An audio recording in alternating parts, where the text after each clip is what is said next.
Sentant la douce odeur qui émane de la blessure de Rose, la créature, excitée, attaque le protagoniste à une vitesse vertigineuse. Cependant, grâce à ses réflexes, Rick parvient à lui arracher la tête d'un seul coup puissant de l'épée météorite.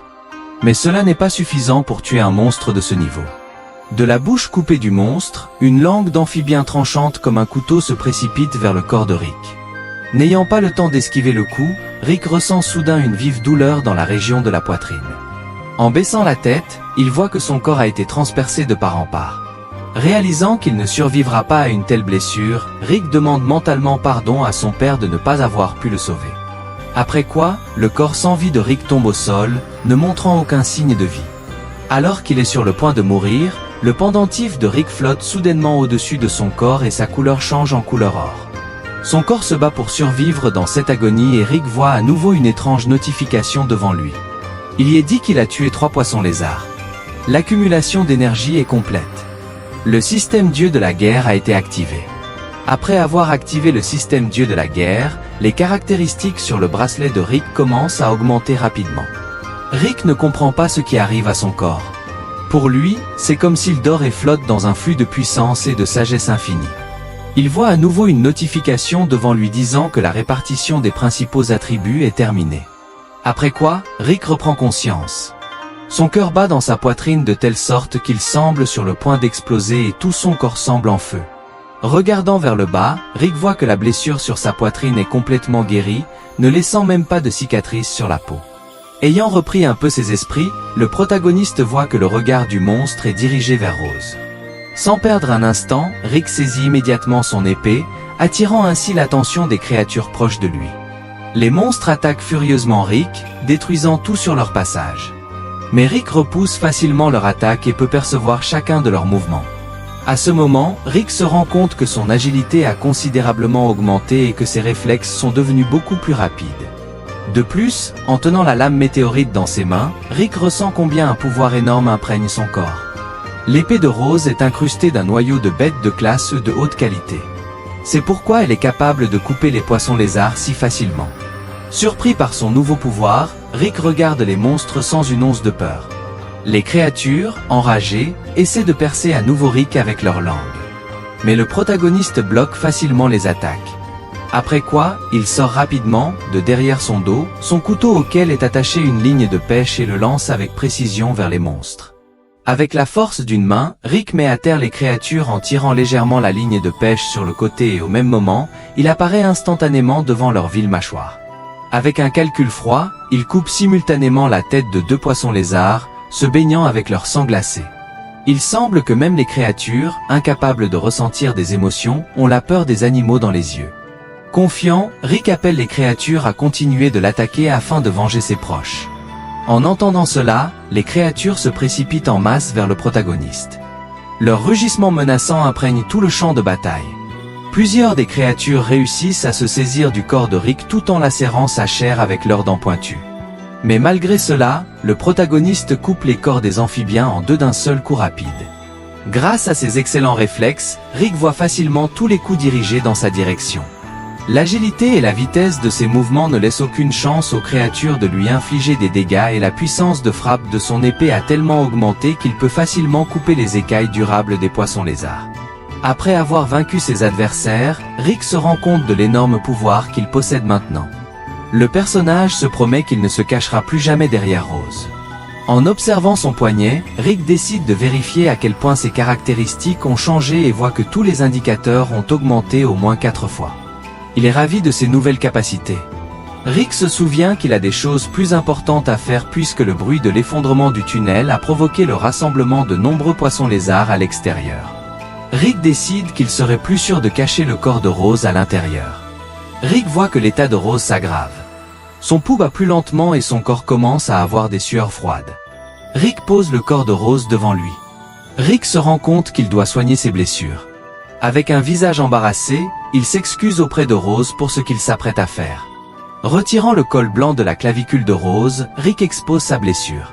En la voyant, Rick pense que bander et soigner la plaie ne sera pas difficile pour lui. Mais l'odeur peut attirer des invités hostiles. Le médicament à pas pour les poissons lézards est un liquide avec une odeur spécifique qui peut les rendre fous. Ces médicaments sont fabriqués dans des laboratoires spéciaux à partir de plantes mutées. Pour tuer l'odeur de ce médicament, Rick sort un flacon jaunâtre avec une forte odeur âcre. Ce médicament est fabriqué à partir des excréments d'un monstre moufette. La plupart des monstres essaient d'éviter la source de l'odeur. Après s'être excusé auprès de Rose, Rick soigne ses blessures avec ce médicament et les panse également. Après avoir fini de soigner ses blessures, Rick décide de se reposer un peu afin de comprendre plus en détail les événements qui lui sont arrivés. En posant sa main sur sa poitrine, Rick remarque que le pendentif autour de son cou a disparu.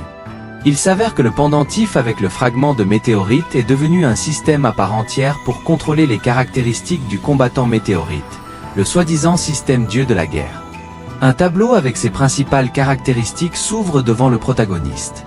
Rick est surpris de la rapidité avec laquelle il a réussi à atteindre le rang de rookie car il n'y a pas si longtemps, il n'était qu'un réserviste et d'ailleurs, en bas du tableau, il remarque des points disponibles pour la distribution. Sans aucune compréhension de comment tout cela fonctionne, Rick demande au système de lui expliquer comment cela fonctionne mais en réponse, il n'entend qu'un léger bruissement. Pris de frustration, Rick commence à fouiller dans tous les endroits visibles dans l'espoir de comprendre les fonctionnalités du système. Finalement, il se dit mentalement qu'il veut ajouter ses points à la force. L'icône d'addition s'allume sur l'écran. Rick réalise que le système dieu de la guerre fonctionne à partir de la pensée. Après avoir ajouté seulement 3 points à sa force, Rick sent à quel point il est devenu plus facile de tenir son épée. Il décide de tester ses nouveaux pouvoirs. Rick tend un piège au poisson lézard en plaçant le col trempé du poison de la flèche de Rose sur le corps d'un rat mort. Cela attire immédiatement l'attention de la créature. Se retrouvant instantanément derrière le monstre, Rick pointe rapidement sa lame vers le monstre et avec une puissance incroyable, malgré ses écailles durables, il brise facilement le crâne de la créature. Pour avoir tué un monstre de classe E, le système dieu de la guerre récompense Rick avec 3 points d'habilité. Rick est surpris par cela car il a pu vaincre le monstre avec une facilité déconcertante.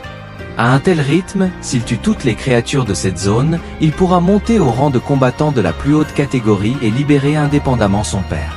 Ajoutant les points d'habilité non alloués à ses attributs principaux, le statut de combattant de Rick passe au niveau moyen. Le protagoniste sent à quel point la puissance remplit son corps et son sens de l'épée est devenu encore meilleur. Avec un regard menaçant, Rick se tourne pour faire face à l'immense obscurité du métro. Rick déclare que la chasse aux monstres est ouverte. Le protagoniste erre dans le métro, laissant derrière lui des montagnes de cadavres mutilés de poissons lézards. Voulant rassembler toutes les créatures à proximité en un seul endroit, Rick gratte sa lame contre le mur de pierre, ce qui fait un grand bruit. L'astuce fonctionne et les poissons lézards de la zone se précipitent vers Rick et l'attaquent immédiatement avec leur langue. Les nouvelles capacités du protagoniste lui permettent d'esquiver facilement les attaques, en se rapprochant de plus en plus des ennemis.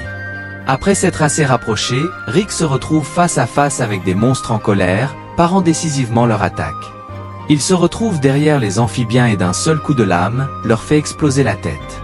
Rick éventre les corps des monstres à la recherche de noyaux de bêtes et garde également des parties précieuses de leur corps telles que des écailles et des griffes pour lui-même parce qu'ils sont précieux sur le marché. Après avoir terminé la bataille, Rick vérifie le système dieu de la guerre et se rend compte qu'ayant atteint le niveau intermédiaire, le système de récompense pour les meurtres a changé. Maintenant, pour avoir tué un monstre de ce niveau, il ne reçoit qu'un seul point d'habilité. Après avoir terminé le travail, Rick se rend compte qu'avec une telle force, il ne leur sera pas difficile de sortir du tunnel. En continuant son chemin, l'attention de Rick est attirée par un grand rugissement émanant d'une des grottes du tunnel. Rick regarde au coin du tunnel et est surpris par ce qu'il voit. Il voit devant lui une énorme créature mutée avec 2 têtes dont l'une ressemble à un poisson lézard et la seconde est la gueule d'un alligator. Il comprend que la force d'un tel individu n'est pas inférieure au niveau E. Les monstres mutés sont une symbiose de 2 types de monstres. Leur puissance de combat est beaucoup plus élevée, ce qui les rend beaucoup plus dangereux. Le mutant remarque plusieurs poissons lézards qui se cachent dans un coin de la grotte et tourne son regard féroce vers eux. Le monstre jette sa langue acérée dans leur direction. Le mutant brise facilement leurs écailles durables, perçant les poissons lézards l'un après l'autre. Il les embroche sur sa langue comme une fourchette. Après quoi, avec une avidité et une faim impitoyables, il dévore leur corps. Rick est horrifié par ce qu'il voit. Il comprend qu'il n'est pas capable de faire face à un monstre de ce niveau et décide de retourner dans la grotte de Rose pour réfléchir à un autre plan. De retour, Rick recommence à soigner les blessures de Rose. Il se rend compte que dans cet état, ils ne peuvent pas vaincre le monstre mutant. L'état de Rose s'est quelque peu amélioré et elle ouvre enfin les yeux. Voyant que Rick touche son corps, Rose met instantanément un couteau sous la gorge de Rick mais, ayant compris la situation, elle l'enlève immédiatement. Rick raconte à Rose tout ce qui lui est arrivé. Rose est surprise par de telles transformations de Rick. La pensée surgit dans sa tête qu'il cachait sa vraie force. Continuant la conversation, Rick admet à Rose qu'il est le fils d'un traître à la patrie qui est maintenant en prison dans la ville de Xi'an. Surprise par cette confession, Rose comprend les motivations de Rick et demande pardon parce que Rick se retrouve dans cette situation à cause de conflits dans sa famille. Rick répond que cela n'a plus d'importance maintenant car la seule sortie d'ici est bloquée par un monstre mutant maléfique. Il ajoute qu'ils doivent rentrer chez eux le plus tôt possible afin de résoudre les problèmes de leur famille. Les héros se lancent dans leur voyage ultérieur et arrivent à l'endroit. Rick montre à Rose le monstre. Après avoir observé le monstre, Rose comprend que cet individu est beaucoup plus dangereux qu'une créature ordinaire de niveau E. Regardant autour de la créature, elle remarque que la longue langue du poisson lézard est utilisée pour les attaques à longue portée et que la queue puissante et la bouche pleine de dents pointues de l'alligator sont utilisées en combat rapproché et moyen. La peau du monstre est aussi solide qu'une armure, presque impénétrable. Une épée météorite ne suffira pas à le blesser. Comprenant tous ces facteurs, Rose explique à Rick qu'il ne peut blesser cette créature qu'en utilisant tout le potentiel de l'épée météorite en l'activant. Dans la lutte contre les monstres, les gens comptent sur les armes météorites dont le pouvoir principal réside dans le noyau de bête. Rose explique à Rick que dans des conditions normales, le tranchant de son épée est suffisant pour percer les écailles d'un monstre. Mais pour un individu muté, cela ne suffit pas. Ayant préalablement plié la peau des poissons lézards en 3 couches, Rose active sa lame et la coupe avec un léger mouvement. Rick est surpris par la si grande puissance de la lame activée. Maintenant, il comprend comment Rose a réussi à combattre les monstres si facilement. Rose explique à Rick que l'activation de l'épée fait réagir le noyau de bête. En réponse à cela, la lame commencera à scintiller et sa puissance augmentera plusieurs fois. Mais cette capacité a un effet secondaire.